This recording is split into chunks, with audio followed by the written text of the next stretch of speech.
Hello दोस्तों, मैं संजय धीवर स्वागत करता हूं एक बार फिर से आपका आपके अपने यूट्यूब चैनल स्टडी स्टाइल में, जहां आज हम लोग पढ़ने वाले हैं एक्सक्रीटरी सिस्टम यानी कि उत्सर्जन तंत्र। ठीक है, क्या पढ़ेंगे?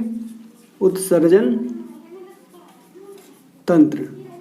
ठीक है दोस्तों, तो उत्सर्जन तंत्र हम लोग आज पढ़ने वाले हैं। तो उत्सर्जन तंत्र पढ़ें उससे पहले हम यही जान लें कि उत्सर्जन क्या है। ठीक है, उत्सर्जन क्या है ये जान लेते हैं। तो आपको पता है हमारे बॉडी में बहुत सारी क्रियाएं चलती रहती हैं। ठीक है, बहुत सारी क्रियाएं चलती रहती है, जैसे कि डाइजेशन का क्रिया चल रही है, परिवहन का चल रहा है, श्वसन का चल रहा है ना। तो ये सारी की सारी क्रियाएं हमारे बॉडी में चलती रहती हैं। तो इन्हीं क्रियाओं के फलस्वरूप आपको पता है जब हम लोग भोजन करते हैं तो पोषण का कार्य भी चल रहा है। तो इन सभी क्रियाओं के फलस्वरूप क्या होता है, हमारे बॉडी में कुछ अच्छे मटेरियल्स बनते हैं, अच्छे पदार्थ तो बनते ही बनते हैं। तो साथ साथ में उसके क्या हो जाता है, कुछ अपशिष्ट पदार्थ भी बनते हैं, कुछ वेस्ट मटेरियल्स बनते हैं। और उन्हीं वेस्ट मटेरियल्स को बॉडी से बाहर निकालना ये हमारा कहलाता है उत्सर्जन। आ गया होगा समझ में? देखिए, जैसे कि कंपनी होती है, एक कारखाना है मान के चलिए। उस कारखाने में क्या होता है, जैसे पेपर का ही हम लोग मिल ले लें, पेपर मिल ले लें। ठीक है, हम मान लेते हैं कि हमारे पास क्या है, एक पेपर का कारखाना है। तो यहाँ पे पेपर जो है वो बनाने का काम चलता है। तो पेपर बनाने का जब काम चलता है तो इसमें हम लोग क्या डालते हैं, कच्ची माल डालते हैं।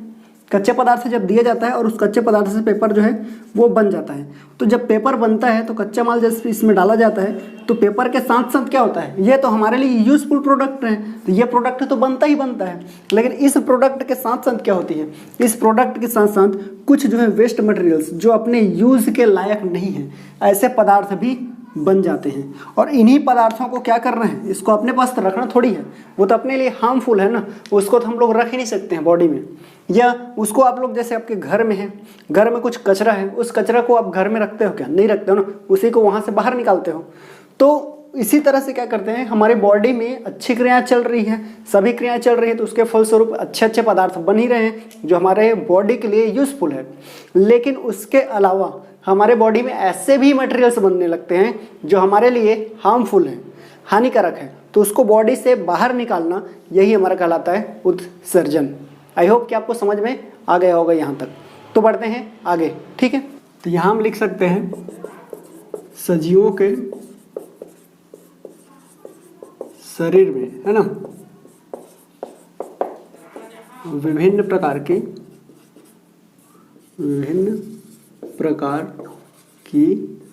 क्रियाओं के फलस्वरूप,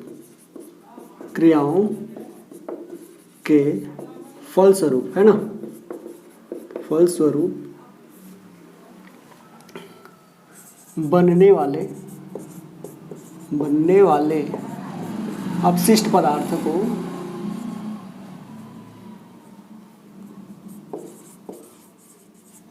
पदार्थ को शरीर से बाहर निकालना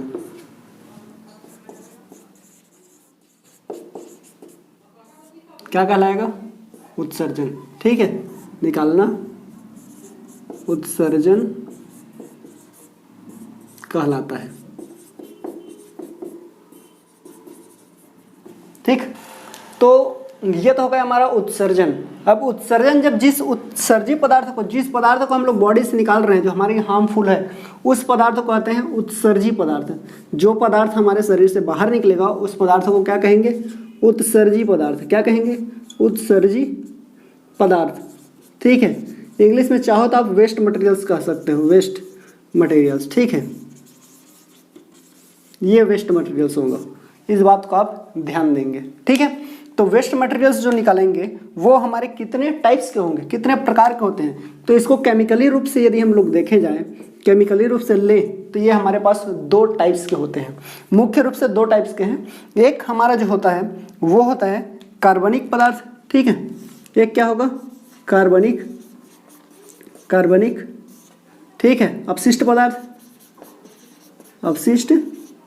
पदार्थ, या आप चाहो तो इसको कह सकते हो कार्बनिक यानी कि ऑर्गेनिक। ठीक है, वेस्ट मटेरियल्स इंग्लिश में कह सकते हो। क्या कहोगे? Organic waste materials. और एक जो होगा वो होगा नाइट्रोजन युक्त। ठीक है, क्या होगा?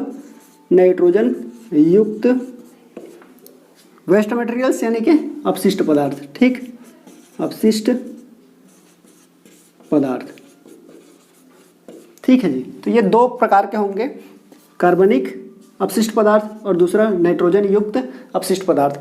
कार्बनिक अपशिष्ट पदार्थ किसे कहेंगे? कार्बनिक अपशिष्ट पदार्थ उसे कहेंगे जिसमें जो है कार्बन की मात्रा अधिक हो, यानी कि कार्बन युक्त अपशिष्ट पदार्थ आप कह सकते हो। कार्बनिक नहीं कहोगे तो कार्बन युक्त अपशिष्ट पदार्थ कह सकते हो। ऐसे अपशिष्ट पदार्थ जिसमें कार्बन की बहुतायत मात्रा हो वो आपका कहलाएगा कार्बनिक अपशिष्ट पदार्थ। और इसको हम लोगों ने पहले ही पढ़ रखा है श्वसन में, ठीक है, जो श्वसन तंत्र पढ़े उसमें। तो कार्बनिक युक्त जो अपशिष्ट पदार्थ बनते हैं उसको तो हम लोग क्या है, श्वसन तंत्र के द्वारा क्या करते थे, सांस लेने और छोड़ने की प्रक्रिया द्वारा क्या करते थे, एक्सहेलेशन और इनहेलेशन पढ़े हैं ना, उसमें हम लोग क्या कर देते हैं, उससे कार्बन डाइऑक्साइड को शरीर से बाहर निकाल देते हैं।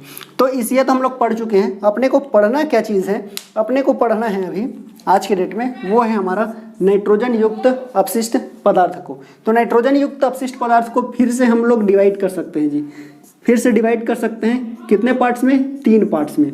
याद रखना उत्सर्जित पदार्थ 2 पार्ट में डिवाइड होगा, ठीक है, एक कार्बनिक एक नाइट्रोजन।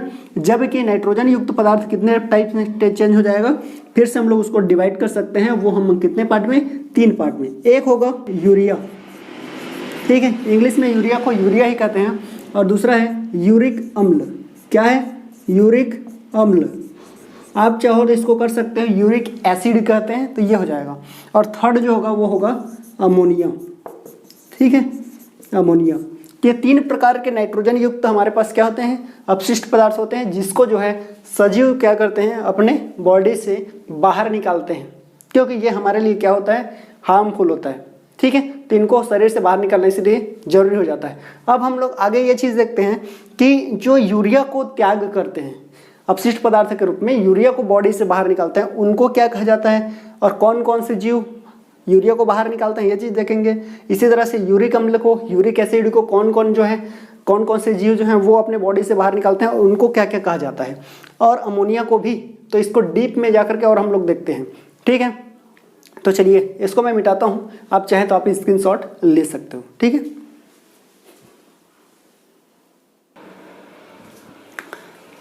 तो हमारे पास जो है नाइट्रोजन युक्त है ना, नाइट्रोजन युक्त अपशिष्ट पदार्थ कितने टाइप्स के हो गए, 3 टाइप के हो गए, ठीक है जी। कौन कौन सा मैं बोला अभी, एक हो गया हमारा यूरिया, ठीक है, दूसरा हो गया यूरिक अम्ल, यूरिक अम्ल, और तीसरा जो हो गया वो क्या था हमारा, अमोनिया, ठीक है। अब देखिए कौन कौन से जीव कौन कौन से नाइट्रोजन युक्त अपशिष्ट पदार्थ को शरीर से बाहर निकालते हैं और उनको क्या क्या कहा जाता है। तो ऐसे जीव जो कि यूरिया को अपने शरीर से अपशिष्ट रूप में बाहर निकालता है, अपशिष्ट पदार्थ के रूप में बाहर निकालता है, उसको कहा जाता है, ठीक है, यूरियोटैलिक। यूरिया है तो यूरियोटैलिक, ठीक है, क्या कहेंगे, यूरियोटैलिक, इनको कहा जाता है यूरियोटैलिक। जो कि अमोनिया को, सॉरी अमोनिया नहीं, यूरिया को अपने शरीर से बाहर निकालते हैं अपशिष्ट पदार्थ रूप में, उनको क्या कहेंगे, यूरियोटैलिक कहते हैं। ये आप नोट कर लेंगे क्योंकि एग्जाम में यहीं से क्वेश्चन बनता है। तो ये हो गया यूरियोटैलिक कहते हैं। कौन कौन से जीव जो है उसको शरीर से बाहर निकालता है, तो एक आपका यदि हम लोग बात करें तो एक मैमल्स, मैमल्स मतलब स्तनधारी, ठीक है, जो स्तनधारी हैं ये क्या करते हैं, यूरिया को अपने शरीर से जो है अपशिष्ट पदार्थ के रूप में हम लोग बाहर निकालते हैं, ठीक है। हम लोग भी क्या है, स्तनधारी हैं, तो हमारा भी यही क्या है, ठीक है। तो हम लोग भी, एक मनुष्य भी क्या करता है, यूरिया को ही अपने अपशिष्ट पदार्थ के रूप में, ठीक है, उत्सर्जन द्वारा वो क्या कर लेता है, बॉडी से बाहर निकालता है, नाइट्रोजन युक्त की अगर हम लोग बात कर रहे हैं तब, ठीक है। और दूसरा होता है एम्फीबियंस, यानी कि आपको क्या कह सकते हैं उसको, उभयचर, ठीक है। कौन सा, उभयचर। तो ये उभयचर जो होते हैं, ठीक है जी। तो उभयचर क्या करता है, उभयचर जो है अपने शरीर से क्या करता है, यूरिया को अपशिष्ट पदार्थ के रूप में, नाइट्रोजन युक्त अपशिष्ट पदार्थ के रूप में बाहर निकालता है, ठीक है। थर्ड अगर हम लोग बात करें तो कुछ समुद्री जीव भी हैं। क्या है, कुछ समुद्री जीव ना, सभी नहीं, कुछ समुद्री जीव, ठीक है, कुछ समुद्री जीव भी यही करते हैं, सभी नहीं। अच्छा, एक और यहाँ पे इम्पोर्टेंस बात जो है वो मैं आपको बता देना चाहता हूँ, या नोट करके आप लिख सकते हैं। जो बहुत ही इंपॉर्टेंस है, ये कौन सा कि उभयचर। उभयचर के अंतर्गत आपके मेंढक भी आते हैं, आपको पता है क्या आता है, मेंढक। अब मेंढक आपने देख रखा होगा, जब हम लोग क्या किए बचपन में, जब हम लोग जा करके देखें तो अपने को क्या लगता था, छोटी छोटी मछलियाँ, आपने देख रखा है मछलियाँ, और मछली के जैसे ही मेंढक भी दिखते हैं, स्टार्टिंग में होता ही, तो वो भी मेंढक के समान ही दिखाई देते रहते हैं, जिसको हम लोग टेंट पोल कहते हैं। ठीक है, आपने कभी उसको पकड़ करके ले आया, ला करके टंकी में रख दिया है, मछली है सोच के, और बाद में पता चलता है वो मछली नहीं बल्कि मेंढक है। जब वो बड़ा हुआ तो क्या बन गया, मेंढक बन गया, है ना। तो ये दिक्कत होती है, तो उसको कहा जाता है टेंट पोल कहते हैं, वो लार्वा है एक्चुअल में मेंढक का। तो जब टेंट पोल हो जो होता है, टेंट पोल, ठीक है, टेंट पोल जो मछली के समान दिखाई देती है, कुछ ऐसा करके मछली के समान ही होती है, ठीक है, वो भी कैसे होता है, मछली के समान ही दिखाई देते रहता है। इधर पूंछ भी होते हैं, इधर पंख भी रहता है, आप देखोगे तो उसको मछली ही बोल दोगे, ठीक है, आपने देख रखा होगा। तो ये टेंट पोल क्या करता है, ये जब टेंट पोल होता है, जब छोटा होता है, तो ये अमोनिया को शरीर से बाहर निकालता है। किसको, अमोनिया को, इस बात को याद रखेंगे आप, अमोनिया को बाहर निकालता है। किससे, अमोनिया, ठीक है, ये अमोनिया को निकालता है। जबकि वही जब मेंढक है, जब वो बड़ा हो जाता है, ठीक है, तो बड़ा हो जाता है, तो ये जब मेंढक बन जाता है रियल में, तब उस कंडीशन में ये क्या करता है, तब उस कंडीशन में ये यूरिया को बॉडी से बाहर निकालता है। ठीक है, किसको, यूरिया को। ठीक है जी, तो ये इंपॉर्टेंस पॉइंट है, इसको आप नोट कर लेंगे। नेक्स्ट है आपका यूरिक अम्ल। तो देखिए, जो यूरिया को शरीर से बाहर निकालता है, ऐसे जीव जो शरीर से क्या करें, नाइट्रोजन युक्त पदार्थ के रूप में यूरिक अम्ल को बाहर निकालता है, उसको कहा जाता है यूरिकोटैलिक। ये तो यूरियोटैलिक था, इसको क्या कहेंगे, यूरिकोटैलिक, ठीक है, टैलिक। यही से देखो, यूरिक था तो इसमें मात्रा लगा दो, चढ़ा दो एक ठो, यूरिक को, यूरिको, और टैलिक, टैलिक तो लगाना ही, तो इसको कहेंगे यूरिकोटैलिक। ठीक है, तो ये हमारा कहलाता है यूरिकोटैलिक, यानी कि ऐसे जीव जो नाइट्रोजन युक्त पदार्थ के रूप में यूरिक अम्ल को बस अपने शरीर से बाहर निकालते हैं, वे क्या कहलाएंगे, यूरिकोटैलिक कहलाएंगे। ये कौन कौन से जीव होते हैं, ये कौन कौन से हैं, तो एक तो है आपके कीट, इंसेक्ट्स, है ना, जो छोटे छोटे कीट होते हैं वो। दूसरा होता है घोंघा, ये लोग भी क्या करते हैं, शरीर से यूरिक अम्ल को ही बाहर निकालते हैं। ठीक है, और थर्ड हम लोग देख लें तो पक्षी जो होते हैं, ये भी क्या करते हैं, ये भी अपने शरीर से यूरिक एसिड को ही क्या करते हैं, अब नाइट्रोजन युक्त अपशिष्ट पदार्थ के रूप में बाहर निकालते हैं। नेक्स्ट यदि हम लोग बात करें तो वो जाता है हमारा सरीसृप, यानी कि सर्प प्रजाति, जो सर्प होते हैं, सांप होते हैं, ठीक है, सर्प या सांप आप जिसको कह लो, ये लोग भी क्या करते हैं, शरीर से यूरिक अम्ल को, यूरिक एसिड को ही बॉडी से बाहर निकालते हैं। अब बची हमारी अमोनिया। ठीक है, कि कौन कौन से जीव अमोनिया को बाहर मतलब कौन कौन से जीव हैं जो नाइट्रोजन युक्त अपशिष्ट पदार्थ के रूप में अमोनिया को बाहर निकालते हैं, और उसको क्या कहा जाता है। ठीक है, तो ऐसे जीव जो अमोनिया को अपने शरीर से बाहर निकालते हैं नाइट्रोजन युक्त अपशिष्ट पदार्थ के रूप में, उसको कहा जाता है, अमोनिया से ही याद कर लेंगे आप, अमोनो। ठीक है, क्या हो गया, अमोनोटैलिक, टैलिक। ठीक है, क्या हो गया, अमोनोटैलिक कहते हैं। इजी है, यूरिया था यूरोकोटैलिक, यूरिक एसिड था यूरोकोटैलिक, ये यूरियोटैलिक है, ये यूरियोटैलिक, यूरोकोटैलिक, अमोनोटैलिक। ठीक है, अमोनिया है तो उसी से आपको याद रख लेना, यू से यू आया है, यहाँ पे यूरिया था यूरियो, यूरिक था यूरिको, अमोनिया था अमोनो।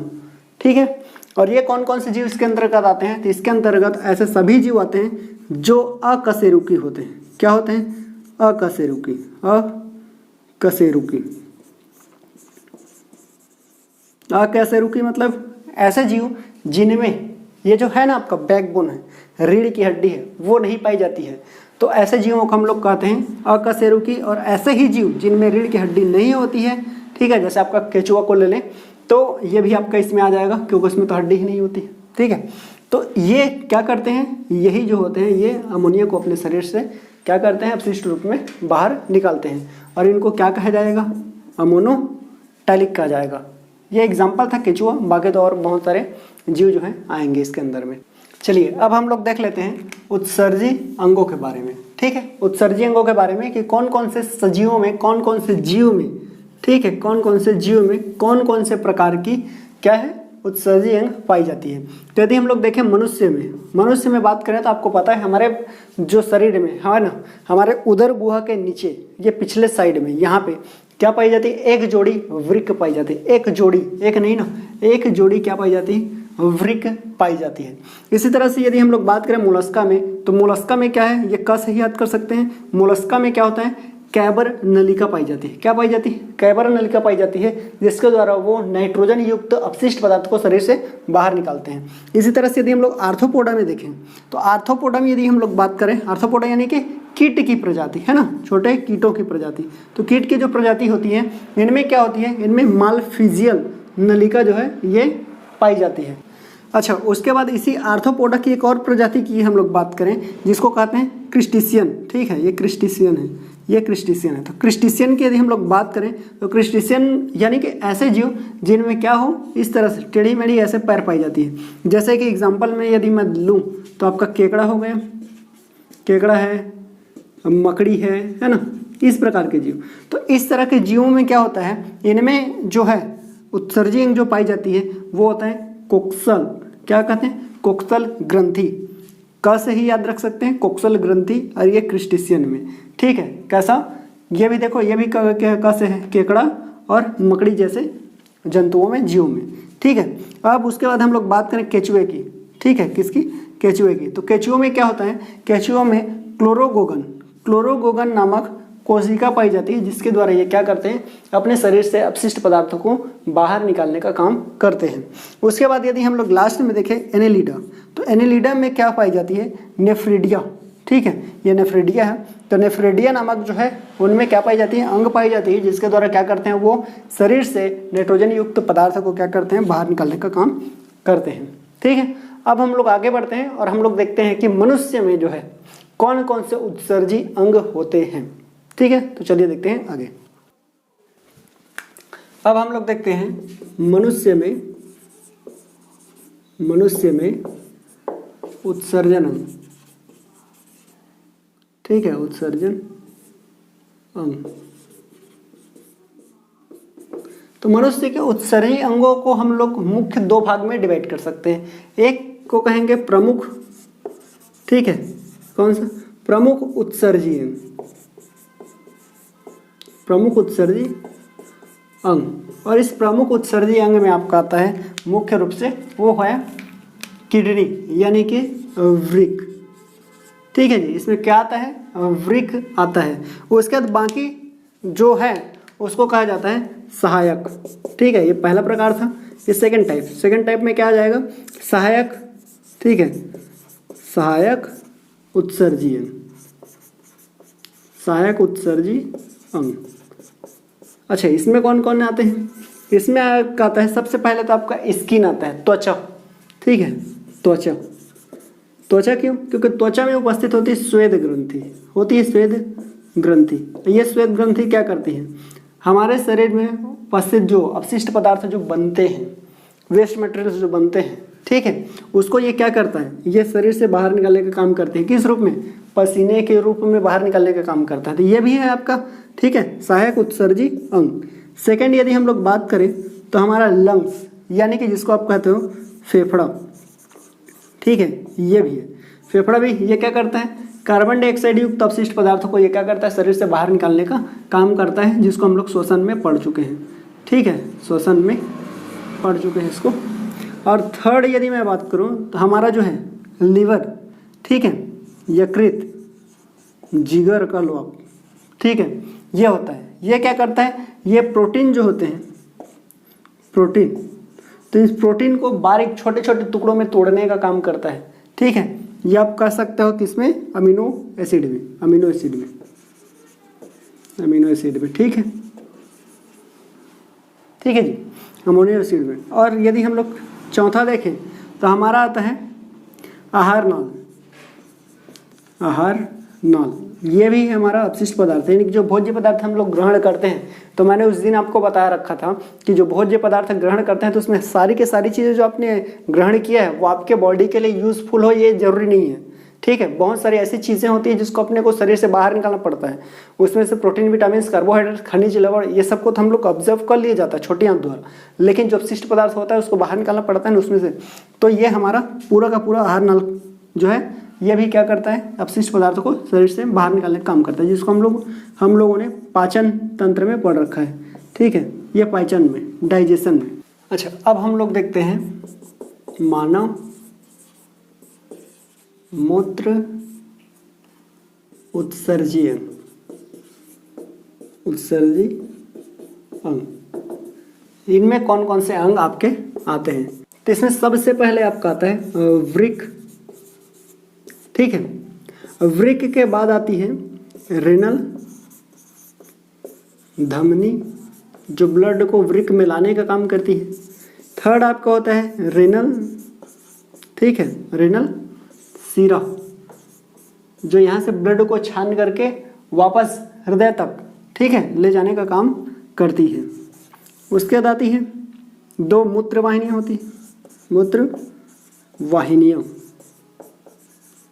दो मूत्र वाहिनियाँ। और उसके बाद आता है यूरिनरी ब्लैडर यानी कि मूत्राशय। मूत्राशय के बाद क्या है, पिछले कक्षा में हम लोगों ने पढ़ रखा है, वो हमारा होता है मूत्र मार्ग। ठीक है, तो ये हमारे क्या होती है, मानव मूत्र उत्सर्जी अंग, जिसको आप ह्यूमन यूरिनरी सिस्टम कहते हैं। ठीक है, क्या कहते हैं, ह्यूमन यूरिनरी सिस्टम। ठीक है जी, ये होता है हमारा ह्यूमन यूरिनरी सिस्टम। ठीक है, तो इसमें हमारे अंग जो आते हैं वो यही सारे होते हैं। ठीक है, जिसको हम लोग नेक्स्ट वीडियो में एक एक करके बहुत ही डीप और बहुत ही अच्छे तरीके से समझेंगे। ठीक है, जिससे पहले का भी 3D वीडियो बना हुआ है, लेकिन वो आपके गवर्नमेंट एग्ज़ाम के लेवल का नहीं है। 10वीं 12वीं वाले लोग वहाँ से देख करके काम चला सकते हैं, बढ़िया है, लेकिन आपके लिए ये सारी चीज़ें डीप में पढ़ना बहुत ही ज़रूरी है। तो बने रहिएगा हमारे साथ, मिलते हैं नेक्स्ट वीडियो में। जो लोग नए हैं वो वीडियो को लाइक कर दें और चैनल को सब्सक्राइब जरूर करें। ठीक है, मिलते हैं नेक्स्ट वीडियो में, तब तक के लिए बाय बाय, जय हिंद।